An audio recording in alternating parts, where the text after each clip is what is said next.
My wife said her parents were very ill and urgently needed money. I decided to surprise them. I prepared a lot of food and went there without telling anyone. But when I quietly entered the house, I almost fainted at what I saw. What I discovered that day wasn't a scene of family care. It wasn't love or concern. It was something so twisted, so calculated, that even now, months later, I still find it hard to believe someone could be so cruel to the person they claim to love. My name is Ernesto. I'm 48 years old, and I thought I knew my wife. I thought that after 15 years of marriage, you know someone completely. Their gestures, their small lies, their big truths, but I was wrong, terribly wrong. That morning, Aurora came into the kitchen with her phone in her hand and a pale face. "Ernesto, my parents are very ill," she told me with a trembling voice. "Mom just called. Dad has a high fever. She's in terrible pain. They need urgent medication. I have to go right now. I can't wait." I watched her hurriedly pack her bag. She threw things in without order, her cell phone, her purse, the car keys. Her hands trembled slightly. She seemed genuinely scared. I felt that pang in my chest you feel when someone you love suffers. "Go, don't worry," I told her. "I'll take care of everything here. Let me know how they are." She nodded, gave me a quick kiss on the cheek, and ran out. I heard her car engine start, the sound fading down the street. I stood there in the empty kitchen with my half-finished coffee thinking about my in-laws. Amelia and Pablo, good people, always kind to me. The idea of them suffering disturbed me. 2 hours passed. I tried to concentrate on my work from home, answering emails, reviewing reports, but my mind kept going back to them. Two sick elderly people, alone with Aurora. Then I had an idea that at the time seemed beautiful, generous, full of family love. How foolish I was. I'm going to cook for them, I thought. Homemade, nutritious, comforting food. The kind of food that heals the soul when the body is weak. I got up enthusiastically and went straight to the kitchen. I prepared chicken soup with fresh vegetables, rice with mild spices, tender beef stew, salad, freshly baked bread. I used the best pots, the best ingredients. It took hours. I packed everything in thermal containers, large quantities enough for several days. While I was cooking, I felt good about myself. What a good son-in-law I am, I thought. How good it is to have a close-knit family where everyone takes care of each other. Aurora would be proud of me. Her parents would feel loved, cared for. I even imagined their faces when they saw me arrive with all that food. I imagined their smiles, their grateful hugs. I finished packing everything around 3 in the afternoon. I placed the containers in boxes, secured them well in the trunk of my car. I checked that nothing was missing. I even bought natural juices and fresh fruit on the way. It was going to be a perfect surprise. The perfect surprise for a perfect lie. The journey to my in-laws' house takes 40 minutes. 40 minutes in which I was whistling old songs, feeling like the hero of my own story. The perfect husband, the perfect son-in-law, the good man who takes care of his extended family without being asked. What an idiot. I arrived at the house, a modest house in a quiet neighborhood. I knew it well. I had been there hundreds of times. Christmases, birthdays, casual Sundays. I parked my car half a block away. I didn't want to ruin the surprise with the engine noise. I got out carefully, took the boxes out of the trunk, walked slowly towards the front door. The gate was ajar. That seemed strange for a second, but I justified it immediately. Of course, Aurora must have come in a hurry, I thought. She's taking care of her sick parents. She doesn't have time to close gates. I pushed gently and entered the small garden. Everything looked normal. The plants, the entrance, the cream-colored facade. I went up the 3 steps of the porch with the boxes in my arms. They were quite heavy, but I was full of purposeful energy. I reached the front door.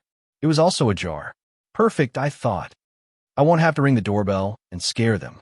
I can enter silently, leave the food in the kitchen, and then surprise them with my presence. I pushed the door slowly, very slowly. It made no noise. I entered the hall. The house was silent, but not that heavy silence of illness. It was a normal, almost comfortable silence. I carefully placed the boxes on the floor. I straightened up, and that's when I heard voices coming from the living room. They weren't moans of pain. They weren't the weak voices of sick people. They were laughs, clear, loud laughs, full of life. My brain stopped for a second, confused. Maybe they're feeling better already, I thought. Maybe the medicine Aurora brought worked quickly. Maybe I exaggerated the seriousness of the situation in my mind. I walked towards the living room slowly, without making a noise, still wanting to maintain the element of surprise. My steps were silent on the wooden floor. I approached the entrance of the living room, and what I saw left me completely paralyzed, completely frozen in place, as if someone had paused time. There they were, Amelia and Pablo, my in-laws, supposedly sick, supposedly on the verge of something serious, supposedly needing urgent medication and immediate care. But they weren't in bed, they weren't pale, weak, suffering. They were sitting on the living room sofa, completely healthy, completely normal, laughing with glasses of iced tea in their hands. Pablo had the newspaper open on his lap. Amelia was eating cookies from a tin. They both looked perfectly fine, more than fine. They looked rested, relaxed, happy. My mind tried to process what I was seeing. I looked for rational, logical explanations. Maybe they recovered very quickly. Maybe Aurora exaggerated the situation on the phone this morning. Maybe I misunderstood the seriousness. Maybe they're the kind of people who get sick in the morning and are fine by the afternoon. My brain was working at full speed, trying to make sense of it, trying not to reach the obvious conclusion that was beginning to form like a dark shadow in the back of my mind. I stood there hidden behind the wall, watching them. They hadn't seen me yet. They continued talking, laughing at something Pablo had read in the newspaper. Amelia got up from the sofa with agility, without any sign of pain or weakness, and walked towards the kitchen. Her movements were fluid, normal. This made no sense, absolutely no sense. Then I heard another voice, a voice coming from somewhere deeper in the house, from the back rooms. It was Aurora's voice. My wife, the woman who had supposedly come running this morning to care for her dying parents. But her tone wasn't one of concern, not of anguish. It was casual, relaxed, almost cheerful. She was talking to someone, and then I heard the second voice, a masculine, deep, familiar voice. It took me a second to recognize it, but when I did, I felt as if someone had hit me in the stomach with a hammer. It was Hugo, Aurora's brother, my brother-in-law. What the hell was Hugo doing here? Aurora never mentioned that Hugo would come. She never told me he would be here. In fact, Hugo lives in another state, more than 300 kilometers away. His presence here was not a coincidence. It couldn't be. I moved carefully, sticking to the wall, trying not to make any noise. Pablo and Amelia were still in the living room, oblivious to my presence. I went down the side hallway, the one that leads to the back bedrooms. My legs moved on their own. My body was operating on autopilot, while my mind tried to understand what was happening. The voices became clearer. Aurora and Hugo were in the study, that small room that Pablo uses for his papers and documents. The study door was ajar. I approached slowly, so slowly that I'm not even sure if I was breathing at that moment. I got right next to the door, hidden, invisible to them. And then I heard words that would change everything forever. "Have you transferred the $2,000 for this week yet?" Hugo asked. His voice sounded practical, methodical, like someone checking a shopping list. Aurora replied with a casual yes. "It's already in the Bahamas account. Ernesto doesn't check the bank statements. He never does. He's too trusting. Too trusting." Those words pierced me like knives. I felt the floor move beneath my feet. 2,000, this week. Bahamas account. What the hell was I hearing? My heart started beating so fast, I thought they could hear it from inside the study. "How much have we accumulated already?" Aurora continued. Hugo's voice replied with numbers.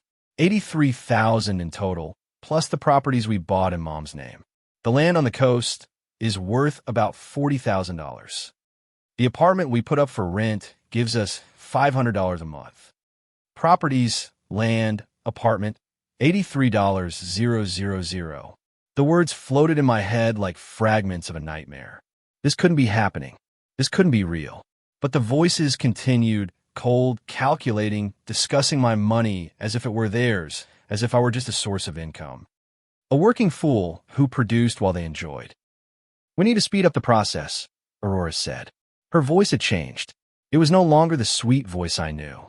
It was hard, cold, full of determination.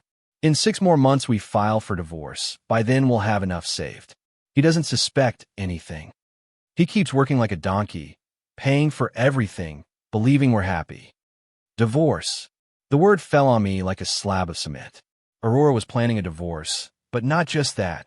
She was planning it while robbing me, while diverting my money to secret accounts, while buying properties behind my back, while making me believe we were a solid, united couple, building a future together. And are your mom and dad okay with all this? Hugo asked. Aurora laughed. It was a laugh I had never heard from her before. A laugh without warmth, without love, without anything human in it. Of course they're okay with it. We promised them that once we have everything, we'll take them to live on the coast. They keep their mouths shut and we all win. Everyone except the idiot Ernesto.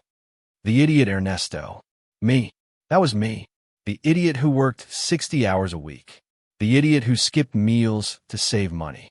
The idiot who gave up his dreams to support a family. The idiot who had just spent 3 hours cooking food for people who weren't sick, who were never sick. Who had used a vile lie to get me out of the house while they planned my destruction. My hands were shaking, my whole body was shaking, the rage, the pain, the betrayal, everything was mixing in my chest like a tornado of emotions. I wanted to go in there, I wanted to scream. I wanted to demand explanations. I wanted to break things, but something in my brain, some rational part that was still working, stopped me. No, I told myself, not yet. If I go in now, if I confront now, they'll deny everything. They'll say I'm misunderstood. They'll invent explanations. They'll make me look like the crazy one. I needed proof. I needed solid evidence. I needed something they couldn't deny, that they couldn't twist. I took my phone out of my pocket with trembling hands, put on silent mode. I opened a recording app. I held the phone up to the ajar door. I started recording. I captured every word, every number, every detail of their monstrous plan. Hugo was now talking about lawyers. He knows one who can ensure that Aurora gets the house, the savings, everything. They just need to wait for the right moment, build the right case, paint me as negligent, absent, maybe even abusive. My brother-in-law, my own political blood, was instructing my wife on how to legally destroy me. I recorded for a full 5 minutes, 5 minutes of clear, detailed, irrefutable confessions. Then Hugo said something about checking some papers. I heard movement inside the study. They were coming towards a door. I had no time to run down the hall without being seen. I moved quickly to the bathroom, which was 2 meters away. I went in and closed the door, leaving it just ajar. From the crack in the bathroom door, I saw them pass. Hugo was ahead with a folder full of papers in his hands. Aurora followed him, relaxed, smiling, as if they had just planned a vacation and not the complete destruction of my life. They passed so close I could smell her perfume, that perfume I had given her for our anniversary 6 months ago. I had bought it with the money I earned working overtime. Overtime, whose payment probably also ended up in that secret Bahamas account. I waited, counted to 100 mentally. My breathing was shallow, controlled. Every second felt like an hour. Finally, I came out of the bathroom with silent steps.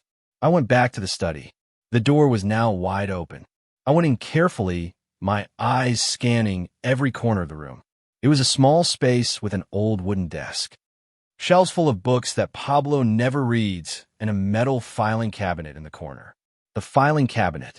Something told me that what I needed was there. I approached, tried the first drawer locked, the second too, but the third opened easily. Inside there were folders organized by color, green, yellow, red. I took the red folder, opened it, and there was everything, absolutely everything. Bank statements from accounts I never knew existed. Weekly transfers of $2,000, sometimes $3,000, coming out of our joint account to account numbers I didn't recognize. Property documents. A 200 square meters plot of land on the coast bought 8 months ago in Amelia's name, a 2-bedroom apartment in the city center registered under Pablo's name, generating rental income one never saw. There were more investment contracts, certificates of deposit, shares bought with my money, but in Aurora's name exclusively. Everything was there, meticulously organized, documented. They had been careful, professional. This wasn't an improvised plan. This had been going on for years. Years in which I worked like an animal while they built a secret empire with the sweat of my brow. I took out my phone again. I photographed every document, every page, every account number, every signature. My hands were no longer shaking. Something strange had happened inside me. The initial rage, that volcano of emotions, had transformed into something cold, calculated, pure ice running through my veins. I wasn't going to scream. I wasn't going to cry. I was going to be smarter than them. I was going to play their same game, but better. I found something else at the bottom of the drawer, a small spiral notebook. I opened it. It was a kind of diary of Aurora's, but not a diary of emotions or romantic thoughts. It was a meticulous record of my schedules, my routines, my movements. When I left for work, when I came back, which days I checked the mail, which days I called the bank, there were even notes about my mood, about when I was more tired, less attentive.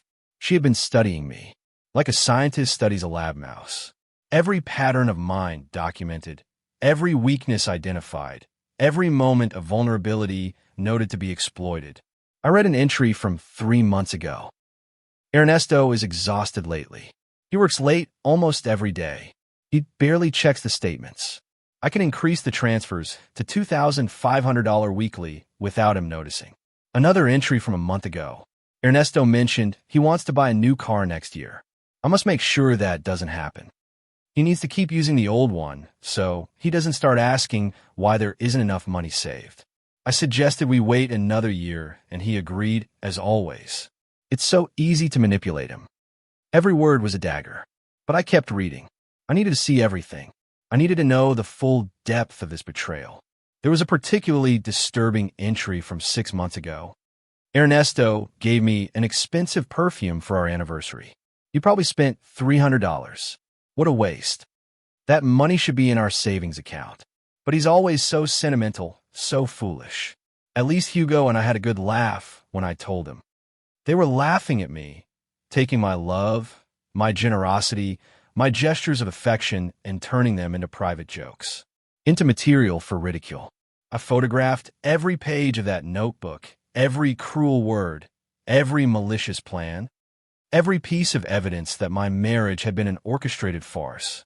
I heard footsteps approaching down the hall again. I quickly closed the notebook.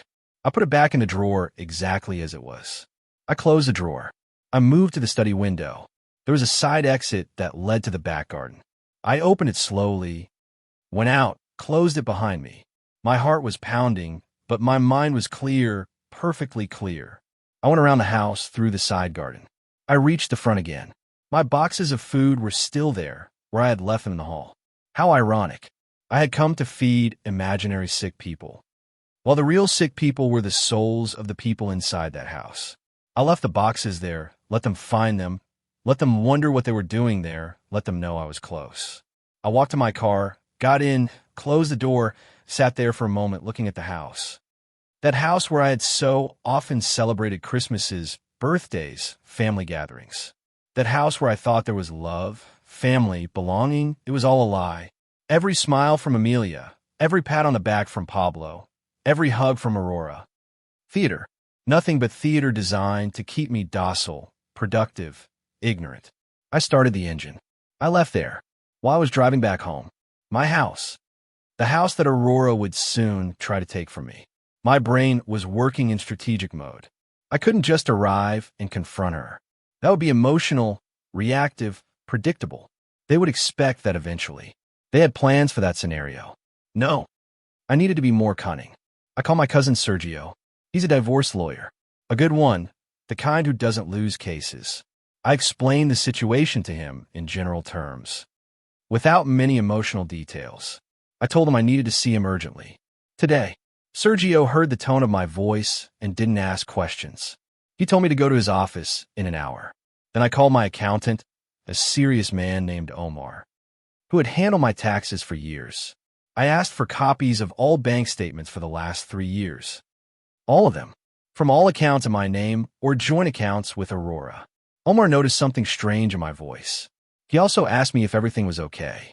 I told him it would be soon. He promised to have everything ready for me tomorrow morning. While I was driving, I received a message from Aurora. Honey, my parents are better. The medicine helped a lot, but I think I'll stay here tonight to take care of them. You be okay at home. I love you. I read that message 3 times. Every word was poison wrapped in sugar. I love you. How easy it was for her to write those words while planning my ruin. I didn't reply immediately. I had to act normal. I had to maintain the farce as much as she did. I waited 10 minutes, then I wrote, Of course, my love, take good care of them. Let me know if you need anything. I'm fine here. Rest. I added a heart emoji. I almost threw up sending it, but it was necessary, absolutely necessary. I arrived at Sergio's office, a corporate building downtown. I went up to the 12th floor. He was waiting for me in his private office, a space with glass walls and a view of the city. He offered me coffee. I refused. I sat down in front of his desk. Sergio looked at me with that expression lawyers have when they know they're about to hear something serious. Tell me everything, he said simply, and I told him. Every detail, every word I had heard, every document I had photographed. I took out my phone and showed him the audio recordings. We played the conversation between Aurora and Hugo. Sergio listened in silence. His eyes widened more with each revelation. When the recording finished, Sergio leaned back in his chair. He whistled softly. Ernesto, this is pure gold in legal terms. You have irrefutable evidence of marital fraud, concealment of assets, conspiracy to commit fraud. This isn't just a divorce. This could have criminal consequences for her. He looked at me directly, but I need you to tell me something with absolute honesty. Do you want to destroy her, or do you just want to protect yourself? The question took me by surprise. I thought for a moment. The rage was still there, boiling under the surface, but something stronger had emerged. Survival instinct. I want to get back what's mine, I said finally. I want her to face consequences. I want justice, but mainly I want to get out of this with my dignity and my assets intact. Sergio nodded. Good, because if you play this right, you can achieve all that. He took a notepad and started writing. First, you can't confront her yet, not even let her suspect you know anything. Every day you act normal is another day she might make more mistakes, create more evidence. Second, we need to freeze all joint accounts immediately, but without it looking suspicious. How do we do that? I asked. Sergio smiled. Easy. Tomorrow you go to the bank. You report suspicious activity on your accounts. Don't mention Aurora. Say you notice strange movements. Possible external fraud. The bank will freeze the accounts temporarily while they investigate. That stops the transfers without alerting Aurora that you've discovered her. By the time she realizes, we'll already have everything. He explained the plan. We need to hire a private investigator, someone to document everything, Aurora's movements, her meetings with Hugo, any other accounts or properties we haven't discovered yet. We also need to secure all your personal belongings, important documents, anything of sentimental value. If she suspects anything, she might try to destroy evidence or take things from you just out of spite. I nodded, absorbing every word. My brain was working like a machine. Emotion had now taken a back seat. This was pure strategy, silent warfare. Sergio made some calls while I was there. He contacted an investigator named Christian, one of the best. According to him, Christian could start tomorrow. We also need to prepare the divorce petition, Sergio continued. But you're going to file it first before she can execute her plan. The element of surprise is crucial. She thinks she has 6 more months to keep robbing you. We're going to cut that window.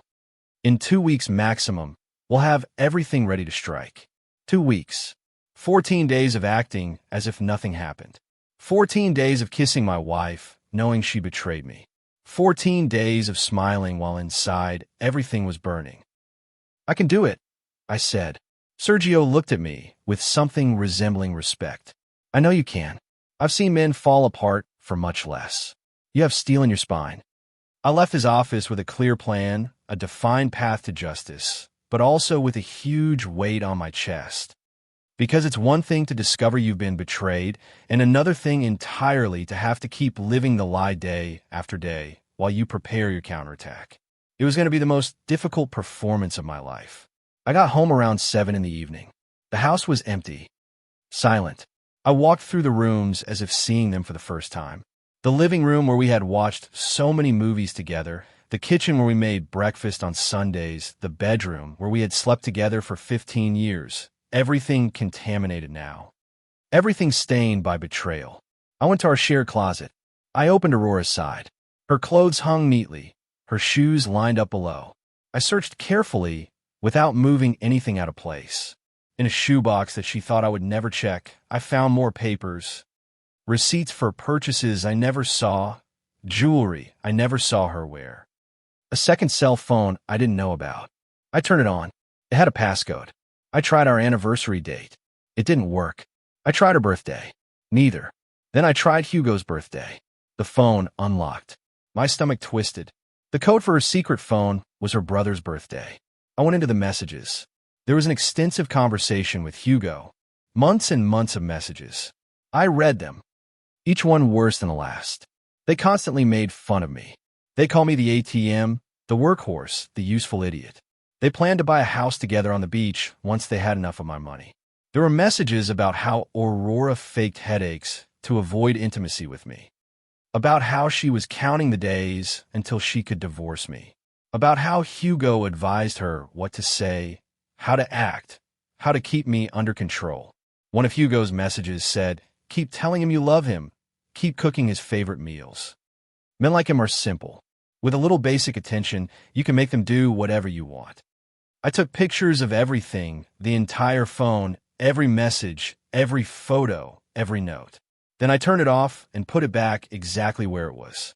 I closed the shoebox, closed the closet, sat on the bed, our bed, where we had shared thousands of nights. And for the first time since I discovered everything, I felt tears wanting to come out, but I didn't cry. No, I couldn't afford that luxury yet. The tears would come later, when everything was over, when there was justice. Now I needed to keep a cool head. I needed to be stronger than I had ever been. My phone rang. It was Aurora. I answered on the third ring. I tried to make my voice sound normal, tired but normal. "Hello, love." She sounded sweet, worried. "How are you? Did you have dinner?" I lied. I told her I had ordered takeout, that I was watching TV. I asked about her parents. She elaborated more lies. She told me Pablo had had a bad episode in the afternoon, but he was better now, that Amelia could barely walk from the pain. Every word was pure fiction. I nodded, made the appropriate sounds of concern. "That's terrible. I hope they get better soon. Do you want me to come tomorrow to help?" Aurora quickly rejected the offer. "No, love. You work? Don't worry. I can handle this. Besides, I don't want you to get sick if it's something viral." How considerate, I thought bitterly. What a dedicated wife, protecting me from imaginary illnesses. We talked for a few more minutes. Banalities, nothing important. Finally, she said she had to hang up to prepare medicine for her dad. "I love you," she said before ending the call. "I love you too," I replied automatically. The words came out of my mouth, but they meant nothing anymore. They were empty sounds, echoes of a feeling that had died today in the hallway of her parents' house. That night, I couldn't sleep. I lay awake staring at the ceiling, processing everything I had discovered. Every time I closed my eyes, I saw their faces. Aurora laughing with Hugo, Amelia, and Pablo healthy in their living room. The numbers of the bank accounts, the $83,000 stolen, my money, the product of my early mornings, my overtime, my sacrifices, all diverted to a life they planned without me. At 6 in the morning, I got up, showered, dressed in my best suit. Today, the silent war began, and I needed to look like the man I was, not the fool they thought I was. I had black coffee for breakfast. No appetite for anything else. At 8 o'clock sharp, I was at the bank door waiting for it to open. I went in when they raised the shutters. I asked to speak to the manager. A woman named Regina saw me in her private office. I explained that I had noticed suspicious movements in my accounts. Transfers I didn't recognize, amounts that didn't add up. I didn't mention Aurora. I just acted like a concerned customer about possible external fraud. Regina took my information very seriously. She checked the accounts on her computer. Her eyebrows raised slightly when she saw the transfer history. Mr. Ernesto, I see here recurring transfers to international accounts. Did you authorize these? I shook my head. I never authorized transfers abroad. She nodded. I'm going to freeze all your accounts immediately while we investigate. This may take several days. Perfect. It was exactly what I needed. I thanked her for her professionalism. She assured me they would keep me informed. I left the bank feeling a little more in control. First move executed. Aurora would try to transfer money this week, as always, and would find the accounts blocked. She couldn't do anything without raising suspicion about herself. I went straight to my work. I had meetings scheduled all day. I needed to keep my routine exactly the same. I couldn't give any sign that something had changed. During the meetings, I concentrated with effort. The numbers, the reports, the projections, everything required my attention. But my mind kept wandering to Aurora, to Hugo, to that monstrous plan. At noon, I received a message from Christian. The private investigator Sergio had hired. It said he had already started his work. He was watching Aurora's parents' house. He sent me a photo. Aurora and Hugo leaving the house together, getting into his car, both smiling. They looked so relaxed, so confident. They had no idea someone was watching them. No idea the fool had woken up. My phone rang. It was Aurora. I took a deep breath before answering. Honey, good morning. Her voice sounded tired. Good morning, Ernesto. Sorry for not calling earlier. It was a long night with Mom and Dad. How are you? I'm fine, I replied. Work as always. How are you guys doing? She sighed dramatically.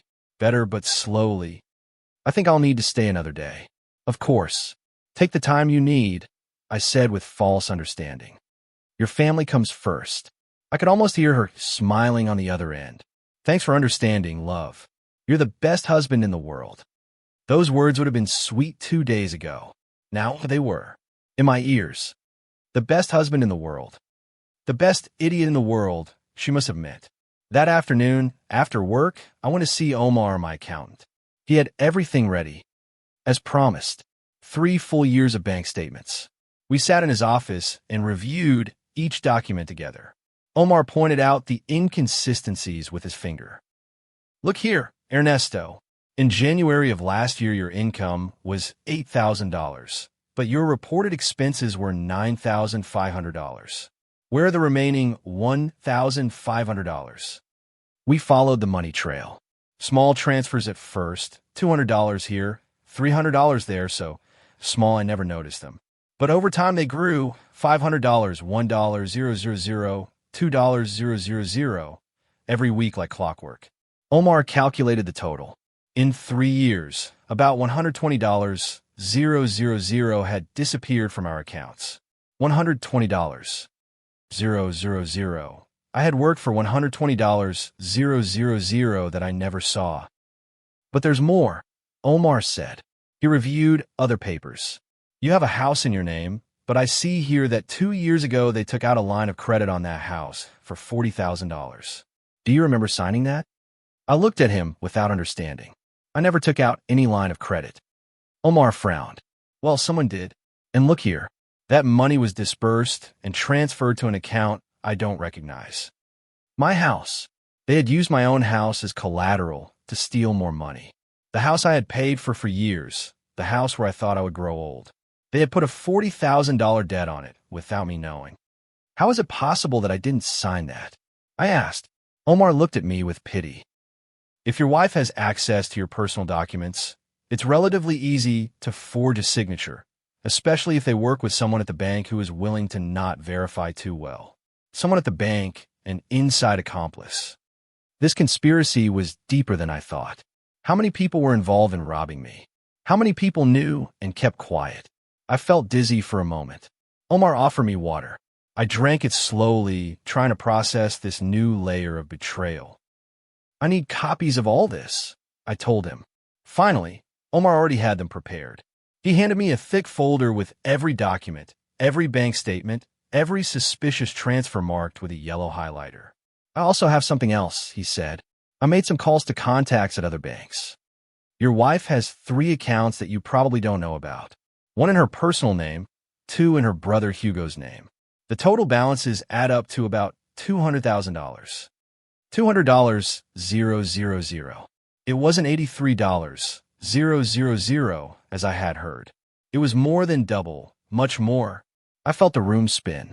Years of my life, years of work, all turned into numbers and accounts I never saw. They had systematically emptied me, as if I were a renewable resource. As if my only purpose was to produce money for them to enjoy. I thanked Omar for his exhaustive work. He put a hand on my shoulder. Ernesto, I've been an accountant for 30 years. I've seen many cases of financial fraud, but this is one of the most calculated I've ever witnessed. Your wife is very intelligent. She knew exactly how to do this without leaving obvious traces. If you hadn't discovered that conversation by accident, you probably never would have known until it was too late. I left Omar's office with a folder under my arm. The sun was setting. The sky was painted orange and violet.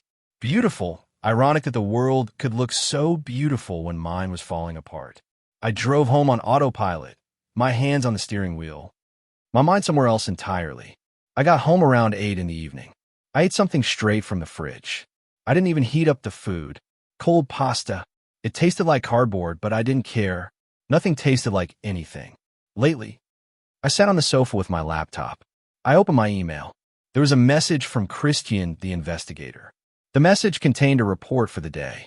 Aurora had been at her parents' house for only 2 hours in the morning. She spent the rest of the day with Hugo. They went to an expensive restaurant, then to a jewelry store. Christian had taken photos. In one of them, Aurora was trying on a necklace. In another, Hugo was paying with his card, my money buying jewelry for my wife, courtesy of her brother. The humiliation was bottomless. There were more photos. Aurora and Hugo in a cafe, sitting very close, their heads together, laughing. In another photo, Hugo had his arm around Aurora's shoulders. They seemed too comfortable, too close. Something in my stomach twisted. No, I told myself, don't go there. It's bad enough without adding those suspicions. But the seed was planted. The way they looked at each other in those photos, the familiarity, the intimacy. They were siblings, yes. But something felt wrong. Or maybe I was so damaged at this point that I saw betrayal in every shadow. I couldn't trust my judgment now. Everything I thought I knew had turned out to be a lie. That night, Aurora called again. She told me she would be back tomorrow afternoon. That her parents were finally stable enough, that she missed me, that she wanted to come home to me. I miss you too, I lied. See you tomorrow. She made a kissing sound over the phone. I closed my eyes tightly. How could she do that? How could she sound so loving, so sincere while stabbing me in the back? After hanging up, I finally allowed myself a moment of weakness. I poured myself a large glass of whiskey, drank it in one gulp. The liquid burned my throat, but the pain was welcome. Something real, something tangible. I poured another and another, not to get drunk, just to feel a little less, until the edge of betrayal softened. Even if temporarily. Tomorrow she would be back home. I would have to see her, I would have to touch her, I would have to act as if nothing had changed, as if I were still the foolish, in-love husband she thought I was. Just a little longer, I told myself. Just a few more weeks of acting, and everything will be over. Justice will come. I had to believe it. It was the only thing keeping me sane. Aurora came home the next day, around 5 in the afternoon. I had arrived an hour earlier. I had made sure everything looked normal. The living room tidy, my briefcase by the door, my jacket hanging on the coat rack. The perfect husband coming home from work. I heard her car park outside. I took a deep breath. The performance was beginning. She came in now with her purse on her shoulder. She looked tired, or maybe she was acting too. I couldn't tell what was real and what was theater anymore. Love, she said, smiling. I got up from the sofa, went to her, hugged her. Her perfume enveloped me, the same perfume I had given her. My body was stiff, but I forced myself to relax. She couldn't notice anything different. How are your parents? I asked. Better, much better, she replied, dropping her purse. Thank God, it was just a strong virus. They're recovering now. She looked at me with those eyes that once made me feel loved. Thanks for being so understanding, Ernesto. Not all husbands would be so patient. I smiled. I tried to make the smile reach my eyes. That's what we're for, to support each other. That night, we had dinner together. She cooked pasta, my favorite dish. While we ate, she told me elaborate stories about her parents' illness. Invented symptoms, imaginary crises, miraculous recoveries. Every word was fiction, but she said them with such conviction. It was impressive, really. Her ability to lie without any hint of guilt. Years of practice, probably. How was your work week? She asked. I told her generic things, meetings, reports, projects, nothing important. She nodded, seemed interested, but I knew the truth. She didn't care about my work, except for the money it produced. I was her personal ATM, her workhorse. Those were her words in the messages with Hugo. After dinner, we sat down to watch television. She snuggled up against me on the sofa, her head on my shoulder. In another time, this would have filled me with warmth. Now I felt nauseous, but I let her stay there. I even put my arm around her. The loving husband, the trusting fool. I needed her to keep believing that nothing had changed. The next few days were refined torture. Every morning, waking up next to her. Every night, having dinner with her. Every moment, pretending that everything was fine. Meanwhile, underneath, the legal machinery was moving forward. Sergio was working on the divorce documents. Christian, the investigator, was still gathering evidence. Omar was organizing all the financial information. The pieces were moving silently. One night, 5 days after Aurora returned, we were lying in bed. She came closer to me, tried to initiate intimacy. I gently moved away. I told her I was tired. That had been a tough week at work. She pouted. Okay, love, rest. She turned over and fell asleep quickly. I lay awake, looking at her back, wondering how I'd gotten to this point, how I had been so blind. The next day, I received a call from Regina at the bank. Mr. Ernesto, we need you to come to the branch. There are developments in your case.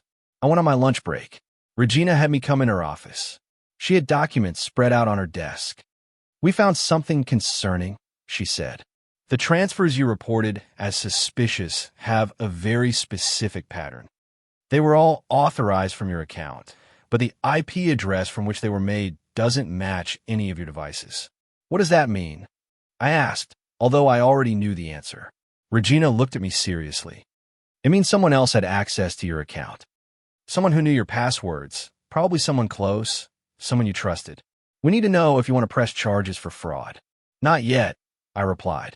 First, I need to finish gathering evidence. Regina nodded. I understand.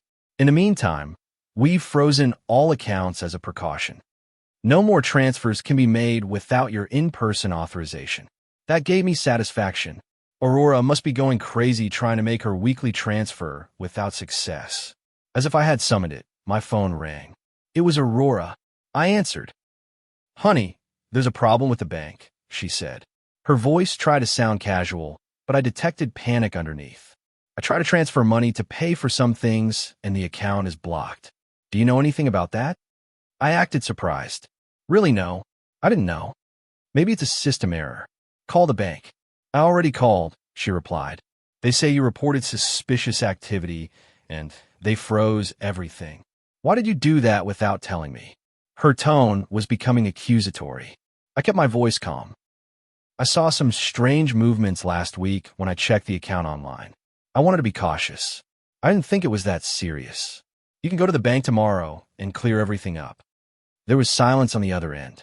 I could imagine her thinking quickly, trying to find a way out. Finally, she said, Okay, I'll go tomorrow. See you tonight. She hung up without saying goodbye. That was the first crack in her composure, the first moment where she couldn't completely maintain the facade. That night, she came home later than usual. She said she had to run several errands. She looked tense, worried. During dinner, she was quiet. I acted as if I didn't notice anything strange. I asked about her day. She replied in monosyllables.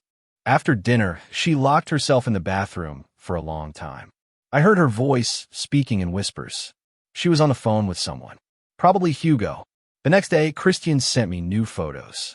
Aurora had gone to meet Hugo in a public parking lot. The photos showed them inside his car, talking intensely. In one photo, Aurora had her hands on her head. She looked stressed. In another, Hugo was gesturing emphatically. They were in crisis. Their perfect plan was falling apart, and they didn't understand why. Sergio called me that afternoon. Ernesto, it's time. We have enough evidence. The documents are ready. We can file the divorce petition tomorrow if you want. My heart sped up. So soon? Yes, I replied. Let's do it. I can't keep up this farce anymore. Every day is harder. Perfect, said Sergio. Tomorrow, first thing we go to court. We file everything. By noon, she'll be served. She's going to be surprised. She won't know what hit her. One more thing, Ernesto. When she's served, don't be at home. Go to a hotel or a friend's house. The first few hours after being served are unpredictable. She might react badly. Understood, I replied. Thanks, Sergio, for everything. He laughed softly. Don't thank me yet. This is just beginning, but I promise you we're going to win. We hung up. I sat in my car in the office parking lot. Tomorrow, everything would change. Tomorrow the silent war would become open. That last night at home was surreal. Aurora had regained some of her composure. She cooked an elaborate dinner. Roast chicken with vegetables. My favorite meal. She was being extra attentive, extra affectionate, probably trying to soften me up, to keep me confident while she and Hugo found a solution to the bank problem. I love you, she told me while we washed the dishes together. She said it looking me straight in the eyes, as if she really meant it. I love you too, I replied automatically. The words came out, but they were hollow, dead. She smiled and kissed me. I returned her kiss for the last time, although she didn't know it. That was our last kiss as a married couple. That night, I went to bed early. I said I was exhausted. Aurora stayed up watching TV in the living room. I heard her laugh through the walls. A laugh without worry, without guilt. Tomorrow that laugh would disappear. Tomorrow her world would collapse like mine had collapsed days ago in the hallway of her parents' house. The difference was that she deserved it. I didn't. I closed my eyes, tried to sleep, but my mind wouldn't stop. I thought about everything. The 15 years together, the moments I thought were real, the lies I now recognized. Tomorrow my new life would begin, a life without Aurora, a life without betrayal, a life where I could trust again. Eventually, someday, I woke up at 5 in the morning. Aurora was still sleeping soundly beside me. I watched her for a moment. Her face looked peaceful, almost innocent in her sleep. How easy it was for her to sleep without remorse. How easy to live with so much lying and feel nothing. I got up without making a noise, got dressed. I packed a small bag with clothes for several days. I followed Sergio's advice. I wouldn't be here when she received the notice. I left a note in the kitchen. Simple, no drama. Had to leave early for work, meetings all day. I'll probably be back late. I love you. Those last two words burned me as I wrote them, but they were necessary to maintain the illusion until the last moment. I left the house while the sky was still dark. The sunrise was just beginning to paint the horizon pink. I arrived at Sergio's office at 7 o'clock sharp. He was already there with coffee ready and all the documents organized on his desk. You look terrible, he told me. Did you get any sleep? I shook my head. I couldn't. He nodded sympathetically. This ends today, Ernesto. By 10 in the morning, we'll have filed everything. By noon, she'll be officially served. Open a new bank account today. Transfer what you can before she tries to empty what's left. We went to court together, an imposing gray stone building. We went up the stairs, entered offices where the air smelled of old paper and legal decisions. Sergio filed all the documents, the divorce petition, the evidence of fraud, the bank statements, the investigators' photographs, the audio recordings, everything perfectly organized, labeled impossible to refute. The court clerk reviewed each document. Her eyes widened with each page. This is very complete, Sergio commented. She smiled professionally. We take this case very seriously.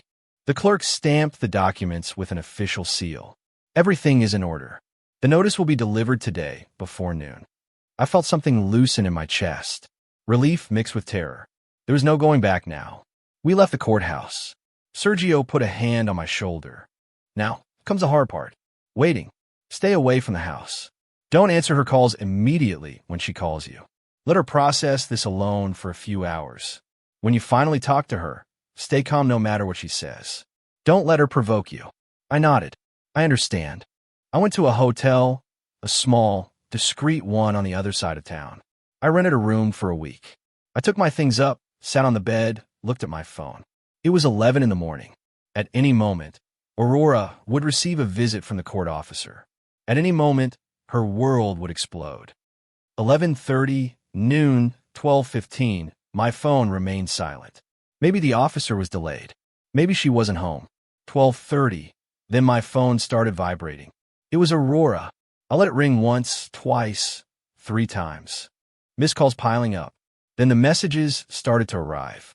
What the hell is this, Ernesto? Answer the phone. I need to talk to you now. You can't do this. This is a mistake. Call me immediately. The messages kept coming, each one more desperate than the last. I could feel her panic through the capitalized words. The officer had arrived. She had been served. The bomb had exploded. I waited a full hour. I let reality sink in for her. Finally, at 1:30 in the afternoon, I called her back. She answered on the first ring. "Where are you?" she screamed. Her voice was pure fury. "What is this divorce petition? What is all this about fraud? Are you crazy?" I kept my voice calm, almost cold.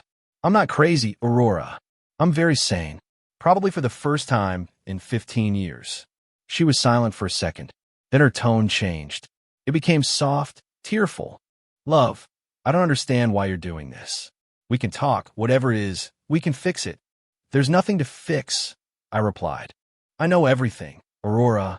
I know about the secret bank accounts. I know about the properties in your parents' names. I know about the transfers to the Bahamas. I know they were never sick. I know about Hugo. I know everything." Another silence, this one longer. I could hear her breathing fast on the other end. Finally she spoke, her voice barely a whisper. "Ow, that doesn't matter," I said. "What matters is that I have proof of everything. Recordings, documents, photographs, everything perfectly documented, and everything is now in the hands of the court and my lawyer." She started to cry. Loud, dramatic sobs. "Ernesto, please, this is a misunderstanding. I can explain everything." "Let me explain." "You had years to explain," I replied. "Years to be honest. You chose to lie. You chose to steal. You chose to betray. Now you face the consequences." She changed tactics again. The sweetness disappeared. Her voice became venomous. "You're going to regret this. I'm going to fight. I'm going to get the best lawyer. I'm going to leave you with nothing. I swear." "Try it," I said calmly. "I have evidence of fraud for over $200,000. You're lucky I'm only asking for a divorce and the recovery of assets. I could press criminal charges. I still could." That stopped her. The venom evaporated, replaced by fear. "No, you wouldn't do that. We have a history together. You loved me once." "I did love you," I confirmed. "I love the woman I thought you were. But that woman never existed, did she, Aurora? She was just a character you played, a mask you wore to empty me." I hung up before she could reply. I blocked her number. We had already said everything we had to say to each other. The next few days were a whirlwind. Aurora tried to contact me by all means. Messages from unknown numbers, emails, messages on social media, all desperate, some pleading, others threatening. I ignored them all. Sergio had instructed me clearly. All communication had to go through the lawyers now. Christian, the investigator, sent me more information. Aurora had gone to see Hugo immediately after being served. The photos showed them in the parking lot of his building. Aurora crying. Hugo with his hands on his head, both in total panic. Their perfect plan crumbling before their eyes. He also discovered something else. Christian had done a deeper investigation into Hugo. It turned out he had gambling debts, large debts, about $50,000 with dangerous people. Now everything made more sense. Hugo needed money desperately. Aurora was his sister. They conspired together. They would use my money to pay his debts and build a new life for her. 2 birds with 1 stone. Sergio presented all this additional information to the court. The case was getting stronger every day. Aurora's lawyers tried to negotiate. They wanted an out-of-court settlement. Sergio rejected every offer. "This is going to trial," he told me. "They know they've lost. They're just trying to minimize the damage, but we're not going to give them that luxury. A week after the initial notice, I received an unexpected call.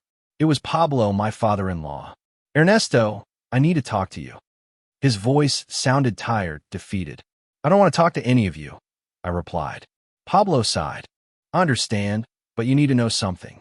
Amelia and I didn't know everything. Aurora told us it was money you two had saved together. She told us the properties in our names were a tax favor. We didn't know it was stolen." "I don't believe you," I said. "I saw you that day. You looked perfectly comfortable with the lie." Pablo was quiet for a moment. "You're right," he admitted. "We finally knew something was wrong. We chose not to ask. We chose to believe the convenient version. That's why I'm calling to apologize. I know it doesn't change anything, but I needed to say it." I hung up without responding. His apology meant nothing. The damage was done. They had been part of this.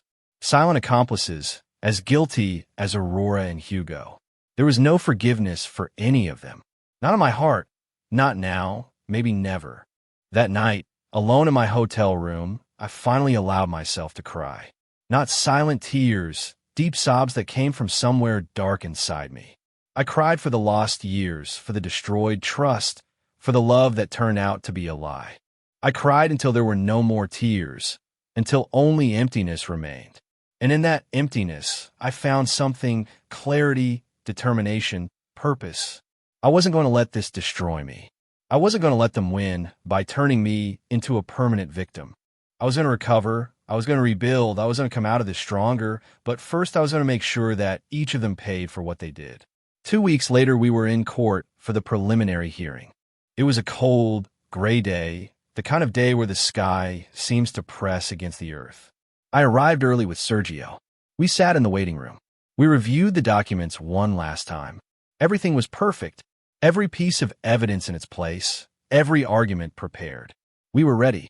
Aurora arrived 15 minutes late with her lawyer, an older man in an expensive suit and a stern expression. She looked different, thinner, dark circles under her eyes, her hair less well-kept than usual. The last few weeks had been hard on her, too. Our eyes met for a second. She tried to smile. A weak, sad smile. I looked away. There was nothing to say. No more words between us.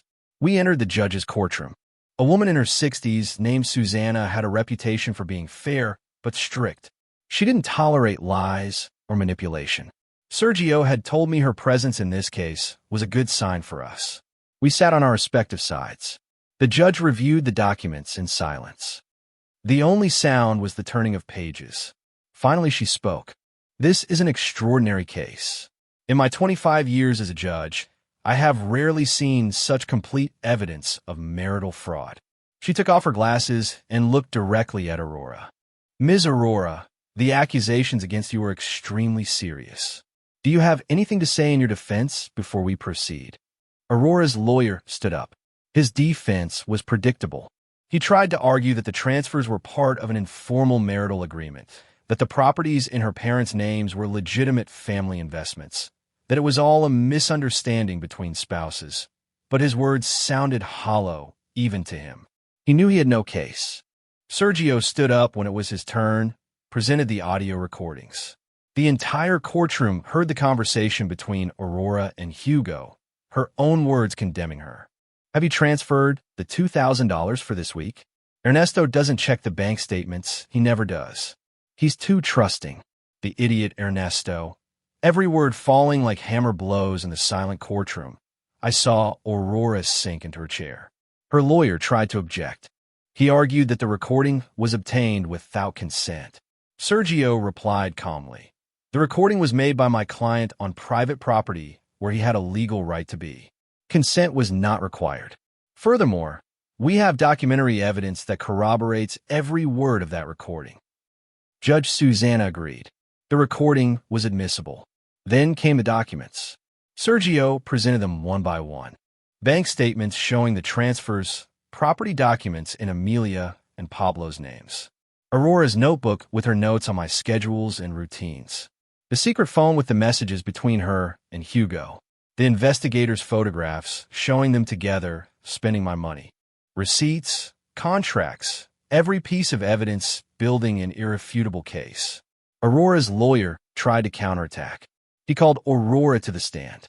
She swore to tell the truth. She began to cry immediately. She said she was scared that Hugo had manipulated her, that she only wanted to secure her future because she was afraid I would abandon her someday, that it was all Hugo's idea, that she was a victim too. Sergio destroyed her on cross-examination. Ms. Aurora, in the messages with your brother, you wrote verbatim, "The idiot Ernesto keeps working like a donkey while we enjoy." Those are your exact words. Does that sound like someone scared or like someone actively enjoying a fraud? Aurora didn't know what to answer. She mumbled something incoherent. Her lawyer asked for a recess. The judge granted it. During the recess, Sergio told me in a low voice, "We've already won. Her defense has fallen apart. The judge can clearly see who the victim is here.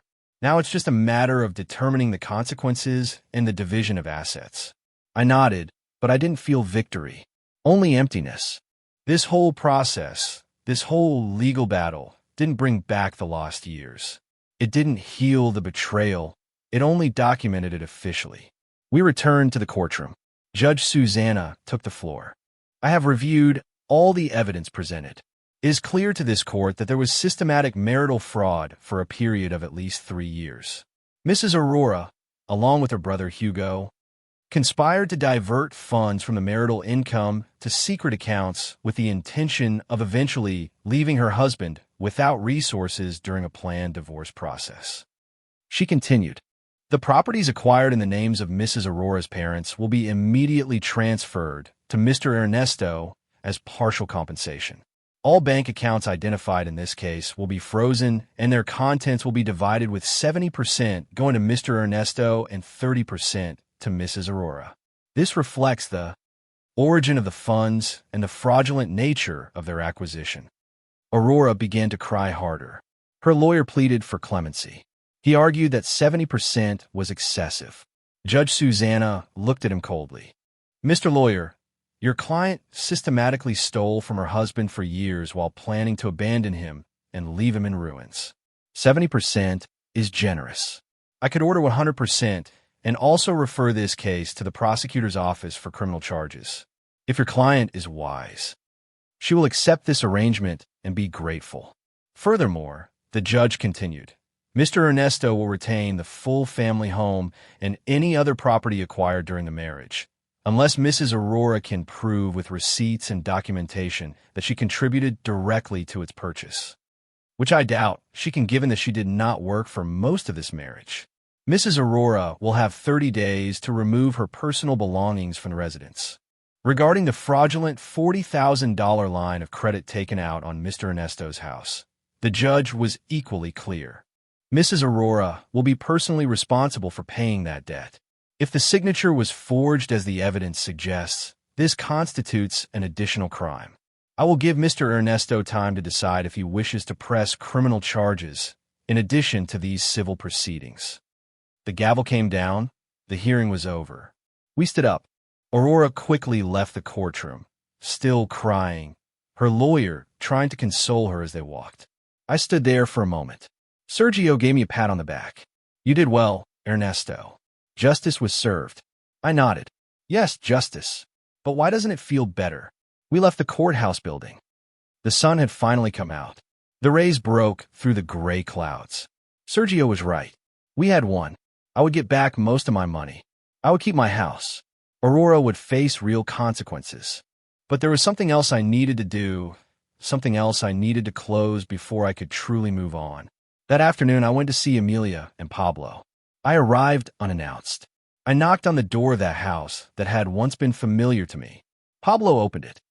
He looked older, smaller than I remembered. "Ernesto," he said, surprised. His voice was weak, hesitant. "Can I come in?" I asked. He nodded and stepped aside. Amelia was sitting in the living room, the same living room where I had seen them healthy, pretending to be sick. She didn't look at me when I came in. She kept her eyes on the floor. I sat in the chair in front of them. There was an awkward silence. Finally, I spoke. "You came to say you didn't know everything, that Aurora lied to you. I want to believe that too. But I saw you that day. I saw you acting. You knew exactly what was happening." Pablo tried to speak, but Amelia stopped him with a gesture. She allowed a long sigh. "You're right. she said. Finally, we knew. Maybe not all the details, but we knew something was wrong. Aurora is our daughter. When she asked for our help, when she offered us those properties, we didn't want to ask difficult questions. We chose family over what was right. And now, Pablo asked, his voice barely a whisper, the judge ordered the properties to be transferred to you. We're going to lose everything. Amelia and I are already old. We have no way to recover. I don't know how we're going to live. They looked at me with something resembling hope. Hope that I would be merciful, that I would forgive, that I would allow them to keep something. I looked at them for a long time. Part of me wanted to be cruel. I wanted to see them suffer as I had suffered. But another part, the part that still remembered the Christmases here, the family Sundays, that part felt something like pity. I'm not going to take everything from you, I said. Finally, you can keep the apartment that's for rent. The monthly income should be enough for you to live modestly, but I'm going to sell the land on the coast. That money goes to my recovery account. Their faces showed relief. Thank you, whispered Amelia. You don't have to do this. You're right, I replied. I don't have to. I'm doing it because despite everything, despite the betrayal, you were good to me for many years before this. I'm not going to forget what you did, but I'm not going to destroy you completely either. Consider it my last act of kindness to this family. I stood up to leave. Pablo stood up too. Ernesto, wait. I looked at him. Aurora. She started but couldn't finish. What about Aurora? I asked. He shook his head. Nothing. Just take care of her. I'm not going to take care of Aurora, I said firmly, looking at Pablo. That's not my job anymore. She made her choices. Now she lives with them. I left that house for the last time. I closed the door behind me, knowing I would never return. That chapter was closed. Those people were no longer my family. The following weeks were a period of reconstruction. Aurora removed her things from the house in silence. She came when I wasn't there, as we had agreed through the lawyers. I didn't want to see her. I didn't need to see her. When I returned, the house felt empty, but also clean, as if a disease had been removed. I donated everything she left behind. I didn't want any reminders. Sergio finalized all the legal paperwork. The bank accounts were divided as ordered by the judge. I recovered $140,000. Not everything they had stolen from me, but enough to rebuild. The land on the coast sold quickly, another $45,000. The properties were transferred to my name. The fraudulent line of credit on my house became Aurora's exclusive debt. I decided not to press criminal charges, not out of mercy for Aurora, but because I didn't want to be tied to her for years more of legal proceedings. I want to close this chapter completely. Sergio respected my decision, although he thought she deserved to go to prison. Maybe she did, but I deserved peace more than she deserved punishment. I heard about what happened to them later. Hugo had to sell his car and his apartment to pay his gambling debts. With the little money he had left from the divided accounts, he could barely rent a small room. His creditors continued to pursue him. I heard he had to move to another city to escape them. I felt no pity. Aurora went to live with a friend. She looked for a job, but her reputation preceded her. In our city, everyone already knew what she had done. The scandal had spread. No one wanted to hire the woman who systematically stole from her husband. She finally found a part-time job in a clothing store, earning in a month what she used to spend in an afternoon of shopping with my money. Amelia and Pablo lived off the rental income from the apartment I left them. $500 a month. Enough to survive, but nothing more. They told me Amelia cried every night, that Pablo had aged 10 years in 2 months, that they both deeply regretted it. Maybe it was true. Maybe not. I didn't care anymore. I started therapy. A therapist named Omar helped me process everything. The betrayal, the loss, the rebuilding of trust. They were difficult sessions. I had to face that I hadn't just lost a marriage. I had lost 15 years of my life, years I would never get back. But Omar helped me see that not all was lost, that I still had time, that at 48 my life wasn't over. It was just really beginning. I reconnected with friends I had neglected during the marriage. Good men who welcomed me without judgment, who listened to my story and supported me. We went out to dinner, for drinks, to watch games. Slowly life began to feel normal again, different but normal. 6 months after the divorce, I sold the house. Too many memories there. I bought a smaller apartment in another part of the city, modern, bright, without ghosts of the past. I decorated it to my taste, my colors, my furniture, my rules. It was my space, just mine, and it felt good. I got a promotion at work. My boss had noticed my dedication during all this time. He offered me a regional manager position, more responsibility, better salary. I accepted. Work kept me busy, gave me purpose, reminded me that I was more than what had happened to me. I was a capable, competent, valuable man. A year after the day I discovered the betrayal, I went back to that house, Amelia and Pablo's house, not to visit them. I was just passing through the neighborhood. I stopped in front of it. I remembered that day, the day I arrived with boxes full of food for non-existent sick people. The day my life changed completely. I remembered the pain, the anger, the feeling of falling into a void. But I also remembered something else. I remembered my strength. I remembered that I didn't break, that I didn't let myself be destroyed, that I took control of the situation and fought for myself, that I came out on the other side, not just surviving, but thriving. I smiled, a small but real smile. That man who had entered this house with food and hope had been a fool. But the man who came out of this situation was wise, strong, free. I recently learned that Aurora tried to contact me. She left messages with mutual acquaintances. She said she wanted to apologize properly, that she had changed, that she understood the damage she caused. I didn't reply. There was nothing she could say that I needed to hear. Her apology was for her, not for me. I had already moved on. I started dating someone new a few months ago. A woman named Tanya, whom I met at work. She's different from Aurora in every way. Honest, transparent. She has her own money, her own career. She doesn't need anything from me except companionship. We're taking it slow, building trust little by little. She knows my story. It doesn't scare her. She says it shows her that I'm someone who values loyalty and honesty. I don't know if Tanya and I have a long-term future. I'm still learning to trust again. There's still parts of me that are broken, but I'm working on it. Every day is a little easier. Every day Aurora's shadow gets a little smaller. Every day I feel a little more like myself. I learned valuable lessons from all this. I learned that trust must be earned, not given freely. I learned that love without respect isn't real love. I learned that you have to protect yourself, even within a marriage. I learned that people can surprise you for better or for worse. I learned that I'm stronger than I thought. If I could go back and change anything, I would. I would change having been so trusting, so blind, so willing to believe the best version of people without verifying. But I can't go back. I can only move forward. And that's exactly what I'm doing. Today is a normal day.